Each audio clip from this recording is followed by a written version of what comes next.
اللہ رب العزت نے اس کائنات کو آقا علیہ الصلوۃ والسلام کے نور پاک سے تخلیق فرمایا.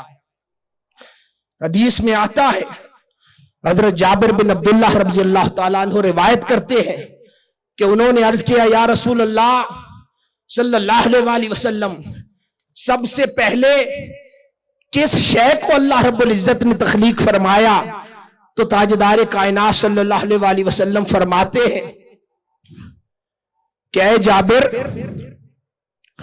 تمام مخلوق کو پیدا کرنے سے پہلے تمہارے نبی محمد مصطفیٰ صلی اللہ علیہ وسلم کا نور خدا کے نور کے فیض سے پیدا ہوا.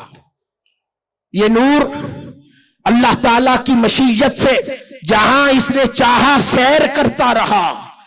اس وقت نہ لوح تھا، نہ قلم تھا، نہ جنت تھی، نہ دوزخ تھی، نہ فرشتے تھے، نہ آسمان تھا، نہ زمین تھی، نہ چاند تھا، نہ سورج تھا، نہ جن تھے، نہ انس تھے، کچھ بھی نہیں تھا. تب اللہ رب العزت نے تاجدار کائنات صلی اللہ علیہ وسلم کے نور پاک سے ہر شے کو تخلیق فرمایا. اللہ رب العزت تاجدار کائنات صلی اللہ علیہ وسلم کے نور پاک سے ہر شے کو تخلیق فرمانے کی وجہ خود بیان کرتا ہے.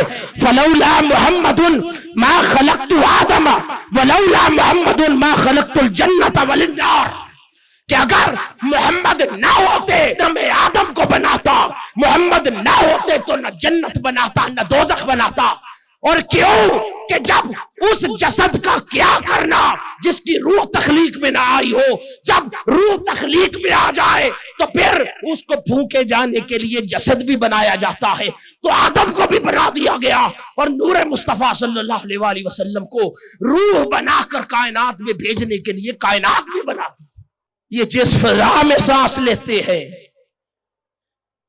اس سے بات سمجھ کیا آتی ہے کہ جس فضا میں سانس لیتے ہیں وہ بھی محمد مصطفیٰ اور نور محمد مصطفیٰ صلی اللہ علیہ وسلم کی عطا ہے. جو دن رات رزق کھا کر خدا کے آگے اکڑتے پھرتے ہیں، یہ بھی نور محمد صلی اللہ علیہ وسلم کی عطا ہے.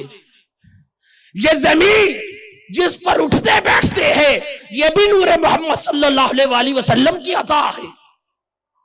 ہر شے نور محمد صلی اللہ علیہ وسلم کی عطا ہے. نہ سورج تھا، نہ چاند تھا جس سے روشنی لیتے پھرتے ہیں، یہ بھی نور محمد صلی اللہ علیہ وسلم کی عطا ہے.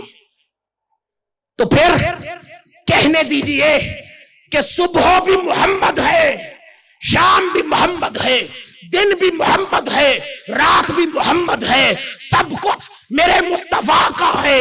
حاضرین گرامی، جو کچھ موجود ہے یا محمد ہے یا خیرات محمد ہے.